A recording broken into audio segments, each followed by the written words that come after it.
Olá pessoal, eu sou Alberto Delísola. Eu sou Valéria Delísola. E onde que você tá, Valerinha? No Delísola Cast. Aquele podcast em que eu e Valéria falamos de temas do nosso cotidiano, científicos, filosóficos, e sempre com bastante embasamento, a gente fala das nossas opiniões. E Valerinha, qual que é o tema de hoje? Hoje nós vamos falar sobre como as redes sociais parece que deixaram todo mundo preso na adolescência, né? Aquela adolescência tardia. E nós vamos refletir sobre isso hoje, sobre essa adolescentização dos adultos. Pois é, e antes da gente falar sobre esse tema, lembra que você pode conhecer o Hidromel Philip Mead. A gente tem o nosso cupom para você conhecer os vários sabores, que é um tipo um vinho especial feito de mel. É um hidromel maravilhoso. Hidromel feito com alta qualidade. Aproveita aí, tem um QR Code. Enfim, agora, se você estiver grávida...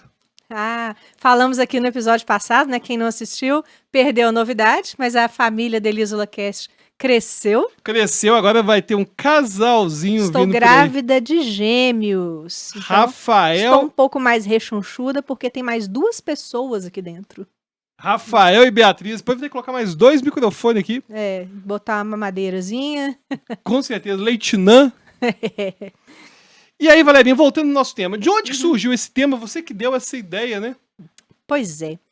Foi a partir de um vídeo da Liliane Prata, que é uma escritora, jornalista, filósofa, assim, sensacional, tá? Ela publica conteúdos muito bons nas redes sociais, então, se você não segue, siga ela lá. E ela gravou um Reels falando, que ela começa falando o seguinte: o uso excessivo das redes sociais prendeu todo mundo na adolescência, e aí ela traz algumas reflexões muito legais. Eu até troquei uma ideia com ela sobre esse vídeo, e aí eu falei, vamos gravar um episódio do nosso podcast sobre isso, porque é muito legal. Ela traz algumas comparações muito pertinentes sobre essa premissa, né? Por exemplo, ela vai dizer que adultos que usam em excesso as redes sociais, eles ficam se comparando uns com os outros, né, o tempo inteiro, que é um comportamento tipicamente adolescente, não é mesmo? E quando eles querem likes, né, ou seja, querem ser populares, né, querem pertencer a um grupo, e aí direcionam quem eles vão seguir, amar, idolatrar, e quem eles vão odiar também. Até mesmo o bullying do adolescente. Até o bullying do adolescente, exatamente, né? Porque o hater nada mais é do que aquele ódiozinho adolescente, né? Aquele bullying. Pelo amor de Deus. Então, o cancelamento, enfim, nós vamos falar bastante disso aqui hoje. E aí, eu até comentei com a Lili também que eu vejo muito desse comportamento adolescente naquelas pessoas que amam e idolatram um determinado influenciador digital e do nada passam a odiar essa pessoa porque ela falou algo que a pessoa não discorda, né? Enfim, então, isso acontece bastante com você, né? Já aconteceu, meu Várias vezes. Até com gente considerada madura, né? Esclarecida. Alberto tal. me decepcionou. Falam isso, Alberto me decepcionou. E aí é engraçado que a pessoa se beneficia do seu conteúdo e tal, diante de uma mera discordância, aí ela sai falando isso e, enfim.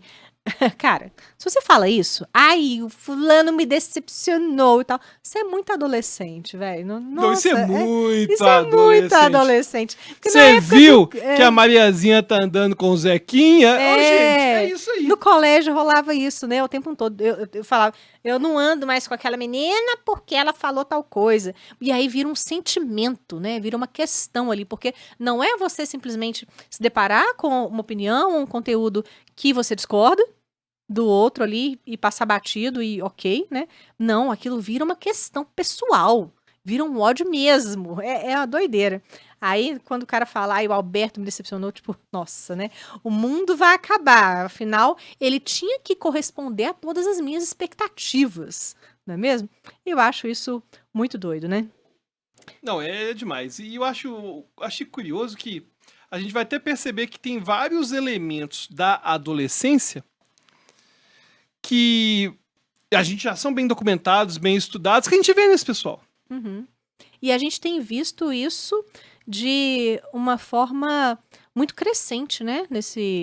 Nas últimas décadas, assim, principalmente nessa ascensão das redes sociais. E isso me lembra de um livro muito famoso, publicado na década de 80, chamado Síndrome de Peter Pan, do Dan Keeley. É um livro de divulgação científica, né, da época. Esse termo, a síndrome do Peter Pan, caiu muito né, no popular, assim, as pessoas falam bastante sobre isso nas redes sociais, né, na internet e tudo. Mas foi um livro que na época foi muito criticado, porque quando fala síndrome, né, dá uma ideia de patologização. E essa síndrome de Peter Pan foi uma alegoria que ele criou que não é nada trazido por DSM nem nada do tipo. Ele se inspira na história do Peter Pan, né, da história lúdica, né, do Peter Pan infantil, e é um livro de divulgação científica que foi um sucesso na época e tudo mais. Se você olhar aí na internet, tem aquela capa bem antiga, né, assim, daqueles livros bem dos anos 80 mesmo. E, enfim, o autor, o Dan Keeley, ele se inspirou na história infantil do Peter Pan, que, para quem não se lembra, foi uma história escrita pelo James Matthew Barrie, no início do século XX, né, de 1904, que surgiu inicialmente como uma peça de teatro. Aí depois ele adaptou, o autor adaptou para um livro, né, infantil, infanto-juvenil, enfim. E depois, mais para frente, a Disney lançou filme, né. Eu tinha o disco e o livro. Você tinha, Bertinho? Eu tinha, na verdade, um VHS daquela gravação mais recente dos anos 90 do Robin Williams. Hook. Além do Capitão Gancho, uma coisa assim. Ah, tá. Isso eu não tive, não, mas já assisti. Mas, enfim, teve também em forma de animação, né, e tudo mais. Basicamente, pra quem não se lembra, é difícil a pessoa não conhecer a história do Peter Pan, né? Mas pra quem não se lembra, a história é um menino que é dotado de poderes mágicos e ele não queria crescer. Aí ele descobre a Terra do Nunca, né? Os meninos órfãos, a Wendy, né? Que é a menina lá que, pra idade, ela é da idade dele, mas ela é muito mais madura do que o Peter Pan. E ele também tinha amizade com a fada Sininho. E aí ele passa por algumas intempéries lá na Terra do Nunca, né? Com o Capitão Gancho e tudo. E o Capitão Gancho é o arquétipo do adulto malvadão, né? Que representa essa passagem do tempo, né? E lá na Terra do Nunca, os meninos não cresciam. Eles podiam ficar na infância para sempre. Aí, no final, as crianças chegam à conclusão de que elas precisam voltar para casa, porque elas precisam crescer é importante e tal. Mas o Peter resolve não voltar. Ele quer ser criança para sempre. E aí ele fica na Terra do Nunca. Então, tem uma série de desdobramentos aí sobre essa história. É bem legal, bem bacana. E o Michael Jackson, ele, para quem não sabe, ele batizou a sua casa, né, de Neverland. Era um rancho. O rancho. Que era uma fazenda, né, praticamente. Que é a Terra do Nunca. E lá ele tinha um parque de diversões privado, ele tinha um mini zoológico, né? A coisa assim, como ele mesmo falava, que queria comprar tudo aquilo que a infância não pôde. Até aquela música do Roupa Nova, né? Que é bonitinha, que fala eu compro o que a infância sonhou. Bonito, né? Nossa, eu nunca imaginei fazer essa conexão Michael Jackson, Roupa Nova, mas ficou legal. Zoológico. Bom, então... E aí, na época, né, vários especialistas analisaram Michael Jackson, de que toda essa dedicação dele a Neverland era devido ao fato dele não ter tido infância, por ele ter começado a trabalhar muito cedo, ter tido um pai abusivo e tudo mais. Mas enfim, o autor do livro, ele usa essa figura do Peter Pan para falar sobre homens que não crescem nunca. E aí ele traz algumas características comuns dessas pessoas com essa síndrome, né? Síndrome entre aspas, né? Porque não é DSM, nada disso. E incluem alguns elementos. Por exemplo, a evasão de responsabilidades. Então, pro Dan Keeley, essas pessoas dotadas da síndrome de Peter Pan evitam compromissos como casamento, filhos, decisões financeiras importantes, que são tipicamente o quê? Adultas, né? A síndrome de Peter Pan, então, é a fuga das responsabilidades. E isso, né, ao invés da pessoa buscar um crescimento pessoal, profissional, enfim, a pessoa com síndrome de Peter Pan, no caso específico das redes sociais, ela vai passar ali horas nas redes sociais, evitando trabalho, evitando estudos, qualquer responsabilidade que exija maturidade e compromisso. Claro que, isso significa que a gente não tem o direito de passar horas nas redes sociais? Tem, claro que tem. Mas se isso se torna uma fuga da sua realidade e você não querer assumir os compromissos da vida adulta, aí já é algo que você tem que pensar. Mas tem uma coisa extra aí que você está falando, que eu acho que não é só questão da funcionalidade ou disfuncionalidade. Eu acho que também tem outro elemento interessante, que é a dificuldade que esse adulto, ainda que funcional, tem de lidar com a rejeição. Ah, total. É. Ele é igual um adolescente. Uhum. É um outro elemento que ele coloca aqui também, Não que consegue lidar com a rejeição de jeito nenhum. Aham. Um outro elemento que ele coloca aqui é essa imaturidade. Não consegue pela lidar com a rejeição. imaturidade. Então, é aquele negócio de que, nossa, me decepcionei demais com o Alberto. É porque ele não é capaz de admirar o trabalho de alguém que não pensa exatamente como ele. Porque ele reage de maneira infantil. Claro que de forma Né? infantil, é de forma reativa. Total. É uma pessoa mimadona. Mimadona. Pelo amor de Deus. Total. É um outro elemento que ele fala também, a imaturidade emocional. Aí ele fala também da fuga do crescimento pessoal. Ele fala da busca por prazer imediato também. Não, inclusive, outra coisa que tem a ver com isso também, se for de prazer imediato, e que a Lili colocou no Reels dela, que é o pessoal que só quer viver a vida, só quer falar de viajar o tempo todo. Não que a gente não goste de viajar, que você não possa viajar, mas são pessoas que vivem no mundo do prazer sensível. Uhum.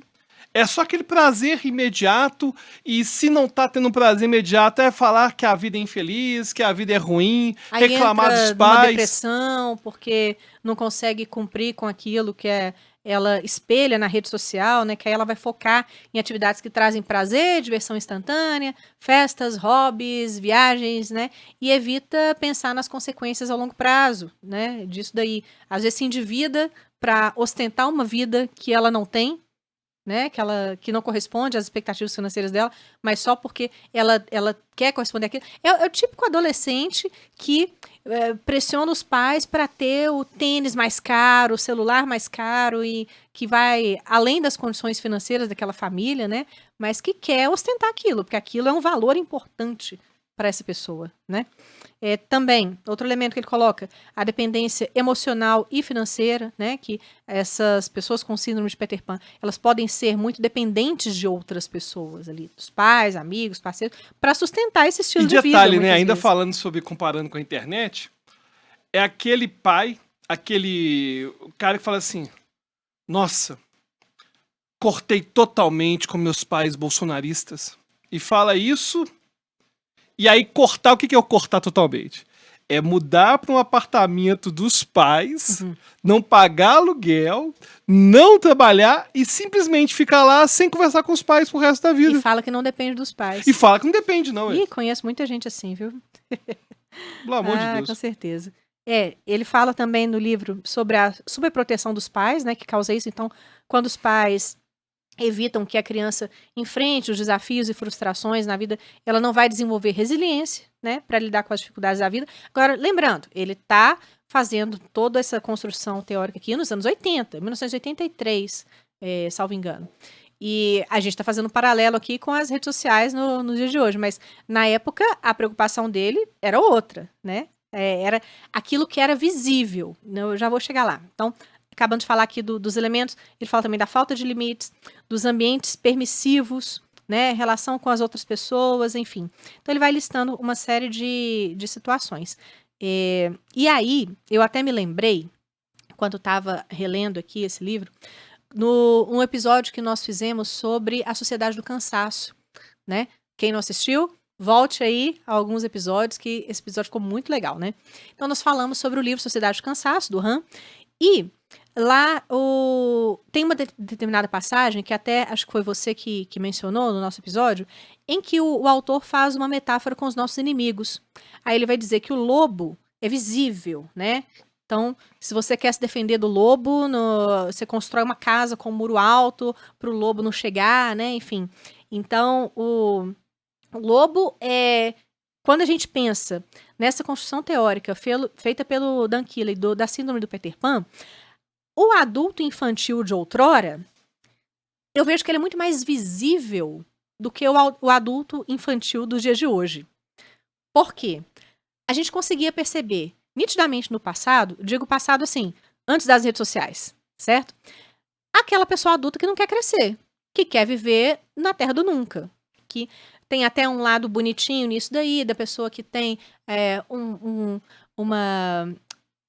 lado mais pueril, mais inocente e tudo, mas pera lá, né? Tudo tem limites, todo mundo precisa crescer, e crescer é bom, é importante.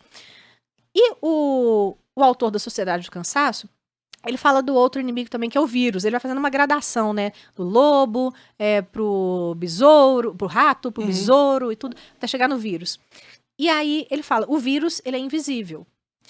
O adulto imerso no mundo digital, que tem esse papel aí de adolescente, ele é invisível até para si próprio. E ele é muito mais perigoso, porque a pessoa não percebe que ela tá tendo um comportamento adolescente. E que ela não tá crescendo, ela tá presa. Por isso que a Lili fala lá no Reels dela, né?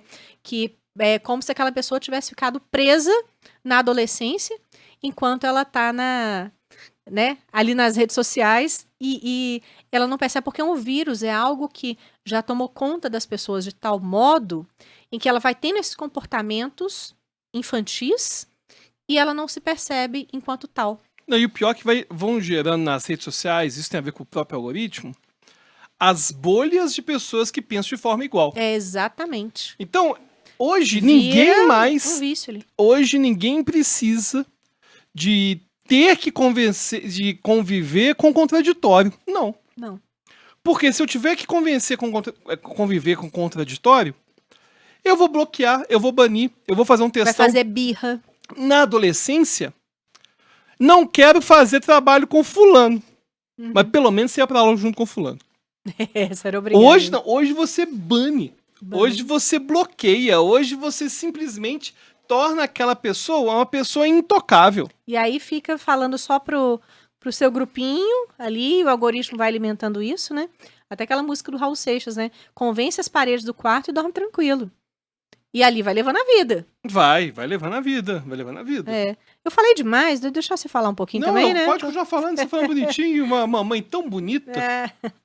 Então, é isso, essa questão do uso excessivo das redes sociais pode, né, estar associado aí à síndrome do Peter Pan por diversas razões, especialmente pelo fato de que ambos os fenômenos refletem essa busca por uma gratificação imediata, por uma dificuldade em lidar com essas responsabilidades, com a idealização de uma vida sem crescimento emocional e amadurecimento, né?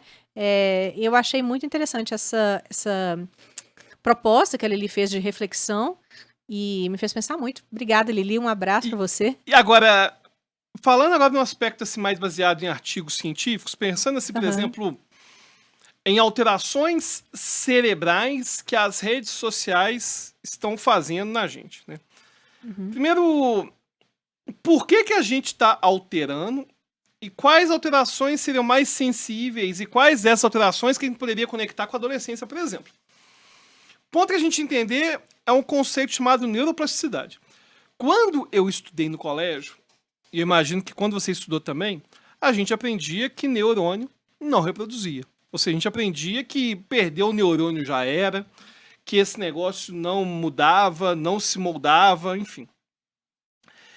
E hoje a gente já sabe o conceito de neuroplasticidade, que é essa capacidade que o cérebro tem de se reorganizar e adaptar as suas conexões neurais de acordo com as novas experiências. Você lembra que a gente tem milhões de neurônios, né? Então... E, na verdade, as conexões deles vão se alterando, certo? É como se ele mudasse de caminho, né? Vão criando novos caminhos. A gente até sabia que a gente tinha vários neurônios, mas que os caminhos podiam se alterar é uma coisa relativamente recente. Só que aí tem um ponto interessante que é o seguinte.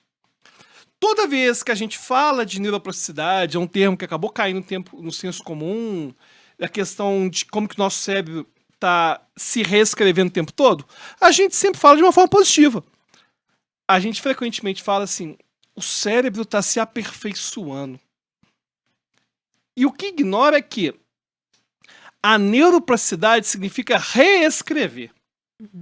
E reescrever não é necessariamente bom, não. Pode estar piorando. Pode estar piorando. E é por isso que a gente acaba conseguindo entender por que essa infantilização, em alguma medida, acaba atingindo todos nós. Todos nós. E, inclusive... Eu até me lembrei... Desculpa. Pode falar, eu quero que você lembre mesmo. Eu me lembrei de um livro que eu li há um tempo atrás. Não estou com a referência dele completa aqui não, mas lembrei que durante a sua fala, que chama A Geração Superficial, que a internet faz com os nossos cérebros. Nicholas Carr, o autor. E aí, acho que no capítulo 1 ou 2, é logo no início, ele mostra uma pesquisa americana, o recorte americano, é claro, de que a humanidade sempre aumentou o QI, né? Se a gente pega há centenas de anos atrás, enfim, as pessoas sempre tiveram um QI aumentado a cada década, século, enfim. E que agora, pela primeira vez, foi registrado na literatura médica americana uma regressão desse QI. E muitas pesquisas atribuem isso ao uso da internet, né? Como é hoje, dessa forma maléfica. Não vou nem falar que é necessariamente a internet, mas no mínimo é essa vida acelerada que a gente tá tendo de multitarefa, de fazer um monte de coisa ao mesmo tempo. Mas enfim, o mundo digital, né? O mundo Fora digital. do mundo analógico. Aí eu me lembrei, talvez nos próximos episódios eu traga aqui a referência completa para vocês, mas... Não, mas tá no próprio livro. O livro é bem interessante, esse livro.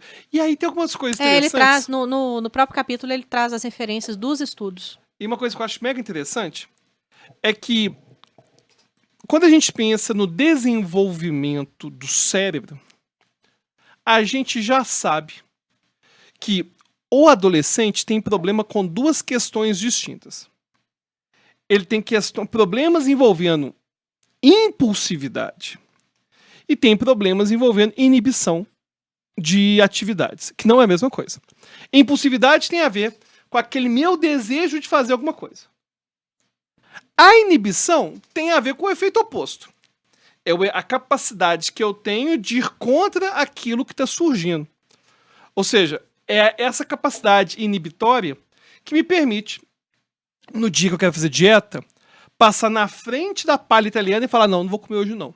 É o processo inibitório. É o que o Freud chama de id, ego e superego, né? Que é o id sendo essa persona sem freios, né? Que vai buscar pelos prazeres imediatos. E o superego já é esse juiz, né? Esse o juiz social, o controlador. E aí o que vai acontecer é o seguinte. A gente tem evidências do comprometimento que os adolescentes têm, por exemplo, em suprimir pensamento. O adolescente, frequentemente, isso é bem documentado, inclusive, ele tem maior impulsividade para falar e arrepender. Aquele negócio de falar que odeia a mãe, que odeia o pai, eu vou te matar, enfim. São frases típicas de adolescente, né? E a gente já sempre teve bastante evidência. Inclusive, aqui eu peguei uma revisão sistemática do Casey e colaboradores de 2000. Pô, de 2000 não tinha nem internet igual tem hoje. Já tinha internet, mas não era igual hoje. E o cérebro dos adolescentes já era entendido que eles eram assim mais impulsivos, que não podiam segurar. E hoje, o que a gente vê o adulto mimadão da internet fazendo? Não posso ficar sem falar sobre isso. Ele é incapaz. Ele é incapaz de inibir algum tipo de comportamento. Ele vê um comentário ali que ele discorda, ele tem que comentar, ele tem que fazer textão, ele tem que brigar, tem que ser, né? Pois é, e aí tem outra questão envolvendo o adolescente, e que tem muito a ver com as pesquisas e o que a Lili trouxe, que a gente tem evidência, foi inclusive numa pesquisa chamada Peers Increase Adolescent Risk Taken by Enhancing Activity in the Brain's Reward Circuitry, que seria, olha que interessante, a presença de pares aumenta a probabilidade do adolescente tomar risco. Ou seja, se o adolescente está com um coleguinha, ele tem mais tendência do sistema inibitório não funcionar. E é exatamente isso que a rede social faz. É verdade. A rede social, ela cria esse ambiente de segurança envolvendo os pares. E aquela rodinha de adolescente, quando começa a descobrir a bebida alcoólica, né? Aí todo mundo fica, bebe, vai lá, não, vai. Se ele estivesse sozinho, talvez ele nem beberia. Mas ele tá no meio dos pares, então ele vai acabar tomando um golinho e é levado. Pois é. E aí é interessante que a gente também tem evidência de que a gestão emocional do adolescente é pior do que do adulto. Agora, a gente vê pessoas comentando hoje nas redes sociais, nossa, me decepcionei demais com fulano. E aquilo arrasa o dia dela. É. As pessoas ficam arrasadas hoje por qualquer coisa. Leva pro coração mesmo, Não, né? e Aquilo. o pior que eu fico pensando, um paradoxo que surge, que é o seguinte. Eu não sei o quanto que essas pessoas realmente estão preocupadas com saúde mental, que é uma questão importante mesmo, o quanto que elas estão preocupadas com os transtornos de ansiedade, o quanto que elas estão preocupadas com os transtornos de humor. Você diz com relação aos gatilhos, né? Tipo assim, O quanto que as pessoas realmente estão preocupadas com a sua saúde mental, ou que são simplesmente pessoas que não conseguem mais lidar com o contraditório. Aí fala assim, mas cuidado que aí tem gatilho, mas gatilho, eu tive um gatilho aqui e tal. É claro que isso pode existir, e pode ser um problema grave mesmo, sei lá, uma mulher que foi abusada, ouviu uma história de abuso, claro que isso pode despertar. ela não tem que ficar sendo exposta, Não né? tem que ficar sendo àquilo. exposta. Agora, uma opinião política contrária, aí a pessoa já leva aquilo pro coração. Isso me desperta gatilhos, não sei o quê. Não, pelo amor de Deus. Não, inclusive, a gente comentou da Tabata no episódio passado, muita gente que era fã da Tabata virou inimigo declarado porque ela falou que era a favor de alguns elementos da reforma da Previdência. Pois é. E, inclusive, ela até hoje ajudou lá a opinar em relação ao que deveria ser, deveria não ter. Ela melhorou o projeto e até hoje tem gente que comenta lá nas redes sociais, ela faz uma postagem, povo, você me decepcionou, que você aprovou o negócio da Previdência. Pelo amor de Deus. Não, e o pior é o seguinte, é que isso está alterando os cérebros. Ou seja, por causa da neuroplasticidade. Né? Exatamente, não é simplesmente uma questão de opinião. E o pior é o seguinte, quando você pega e compara os cérebros de viciados em drogas, de crack, maconha, e esse pessoal que está viciado em internet, perceberam diferenças e perceberam elementos iguais. O elemento da impulsividade é idêntico. Ou seja, essa impulsividade é idêntico. A mudança é que, lembra que eu falei que tem impulsividade e tem inibição? Uhum. A inibição, e é um motivo bem óbvio, acaba funcionando melhor para alguém que está viciado em internet do que alguém que está viciado em crack. Ou seja, o cara está viciado em crack, a capacidade que ele vai dar menos problema social. A capacidade inibitória que ele vai ter vai ser muito mais reduzida do que alguém que está viciado com compras. Ou que está viciado em... enfim. E outra coisa que ele trouxe que eu achei mega interessante é que tudo que a pessoa hoje compra ou realiza tem que mostrar para todo mundo. Senão não aconteceu. Uhum. Então, fica até aquela brincadeira, né? A pessoa vai na academia e posta o vídeo. Ou posta, tenho que postar porque senão não valeu, senão eu não vim aqui hoje. Uhum. E eu não sei o quanto que isso não é, de certa forma, uma validação social adolescente, de que, minha turminha tá sabendo que eu tô participando, olha só, gente, eu tô me comportando bem. E a gente também faz isso. Claro que sim, todos nós. Isento disso, né? Eu Todos mesmo nós. posto quando eu vou pra academia. Agora, você dificilmente vai me ver fazendo um textão de cancelamento. Isso nunca. Existem limites para essa infantilização aí. Pois é, eu acho até interessante. Cancelamento é demais. A gente querer compartilhar vídeo. Aliás, aconteceu uma coisa interessante que mudou nossa vida, que antigamente era muito comum, você já teve isso, e eu já até promovi esse tipo de evento. Vai ter o aniversário de alguém. Aí você vai, antes do aniversário, alguém vai pegar uma fita VHS que filmou as férias. Você lembra disso? Lembro demais, velho. Cara, era chato demais. A gente ficava, 20 minutos, que era geralmente a duração desses vídeos. Ou mais. Assistindo a pessoa na praia, aquela imagem ruim pra caramba. Uhum.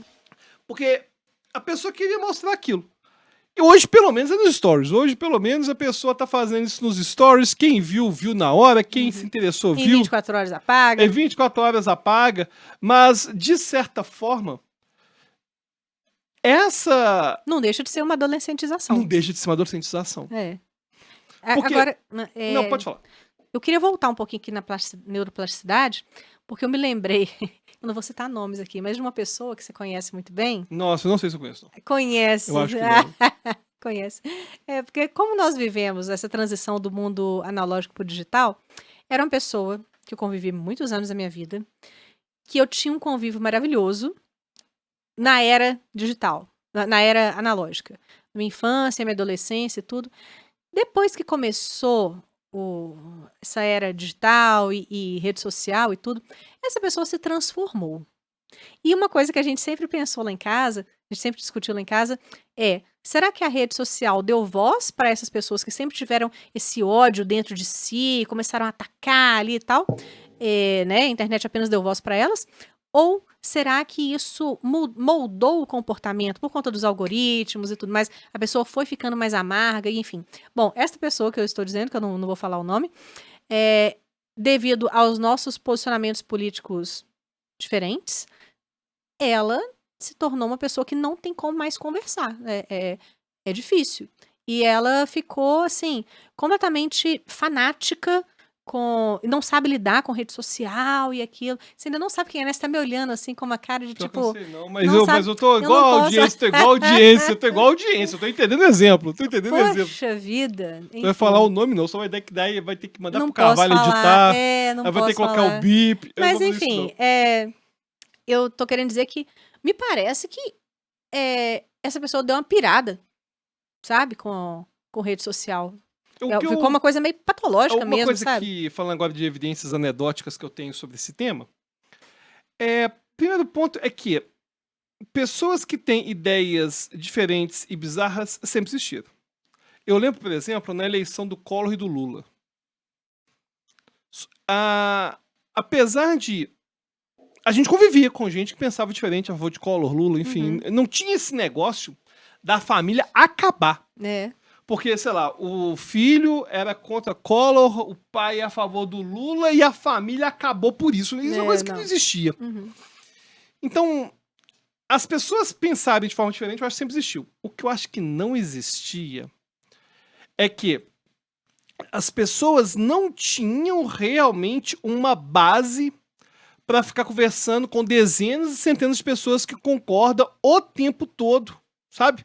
Então, hoje, essa pessoa aí que era a favor do Collor, se fosse hoje ou a favor do Lula, hoje, enfim, naquela eleição, ela teria, é como se ela estivesse participando de vários grupos em que ela está conversando com pessoas que pensam de forma diferente o tempo todo. Porque a gente tem, inclusive, pesquisa científica envolvendo algo bem interessante que confirma meu ponto, que é o chamado viés cognitivo de grupo. Viés cognitivo, para quem não sabe, são atalhos mentais que o nosso cérebro toma. Então, o viés cognitivo, eu vou ter algum tipo de preconceito, fazer algum tipo de julgamento prévio, rápido, que é um atalho pro cérebro, para eu não gastar muito tempo, e a gente faz o tempo todo. Isso faz o tempo todo. É você ver que uma bolsa custa mais caro e pensar que ela é melhor. A gente faz um atalho que se chama viés cognitivo. E tem vieses cognitivos que são vieses cognitivos de grupo. O que são isso? São vieses cognitivos especiais que só surgem em grupo. E o mais curioso é que as pesquisas indicam que o viés de grupo não é a opinião de ninguém. Mas é como se fosse uma consciência coletiva, tipo uma colmeia. E que, enfim, que é compartilhada por todas as pessoas, mas, além disso, é um consenso, entre aspas.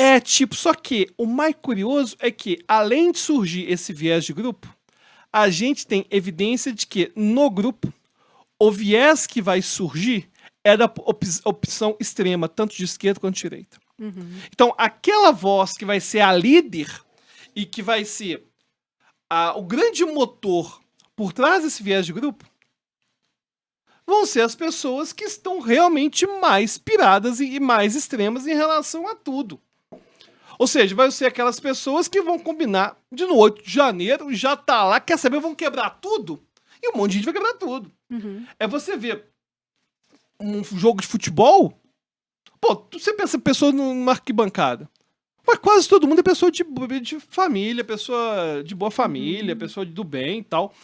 E isso no digital, no mundo online, é muito mais avassalador até do que no presencial, porque no presencial você ainda tem um fator inibitório ali, né? O adolescente, Exatamente. ele ainda vai pensar duas vezes ali, porque ele tá naquela transição do id pro ego, né? Então, o ego já tá falando, já tem um pequeno juiz ali falando com ele.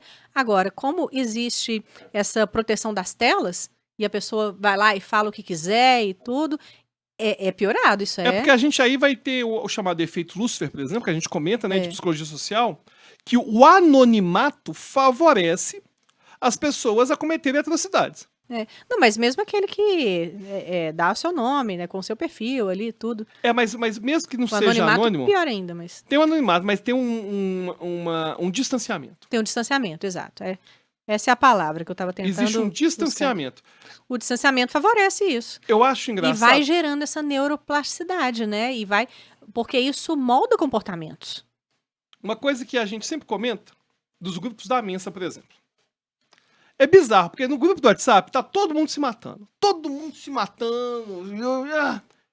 Se essas pessoas vão pro encontro presencial, Uhum. não vou falar que elas são amigas, não. Mas elas agem com cordialidade em relação à opinião diferente. Né? Não tem essas loucuras que a gente vê no mundo digital, porque é um distanciamento muito grande, é muito cômodo eu bater um enter. Eu tive um aluno que ele é muito inteligente, um aluno na época que eu era estagiária de docência lá na UFMG, na época do mestrado. E aí, na rede social, ele era muito combativo e tudo. E pessoalmente ele era uma gracinha. Um dia eu falei isso pra Eu ele. até sei quem é. Esse você sabe, agora a outra pessoa você não descobriu, né?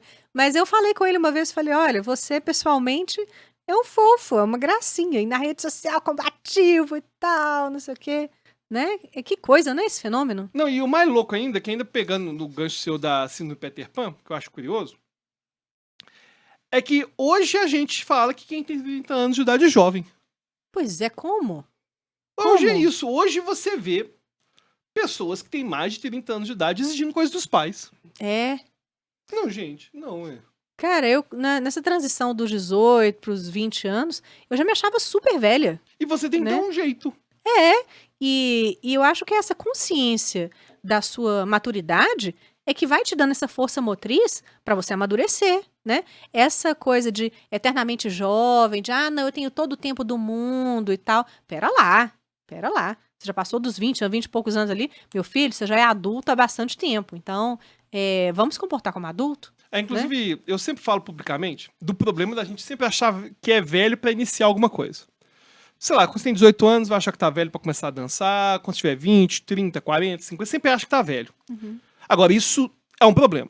Mas é diferente. Agora, é diferente, mas não é isso. A gente Não tá é falando em relação à autodeterminação, em relação à autorresponsabilização. Autorresponsabilidade, que é um dos pontos primordiais ali. Inclusive, pra gente poder encerrar o episódio de hoje, comentar uma coisa que na terapia, com vários clientes, eu percebo que essa geração adolescente faz um negócio que vai ao encontro, né, do que a Lili Prata comenta, que ela não se autorresponsabiliza em relação a nada.